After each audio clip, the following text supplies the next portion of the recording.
କଣାସ ମଣ୍ଡଳ ସଂଯୁକ୍ତ ପ୍ରଗତିଶୀଳ ମଞ୍ଚ ତରଫରୁ ପୂର୍ବତନ ବିଧାୟକଙ୍କ ଶ୍ରାଦ୍ଧ ଦିବସରେ ଏକ ସ୍ମୃତି ସଭା ଅନୁଷ୍ଠିତ ହୋଇଯାଇଛି।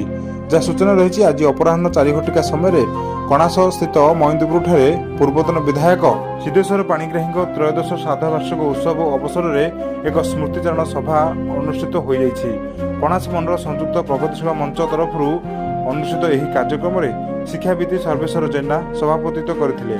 ସଭାରେ ଅବିଭକ୍ତ ବ୍ରହ୍ମଗିରି ନିର୍ବାଚନ ମଣ୍ଡଳୀର ବିଧାୟକ ଥିବା ସିଦ୍ଧେଶ୍ୱରଙ୍କ ଫଟୋ ଚିତ୍ରରେ ଶ୍ରଦ୍ଧାସୁମନ ଅର୍ପଣ ସହ ତାଙ୍କର ସ୍ମୃତିଚାରଣ କରାଯାଇଥିଲା।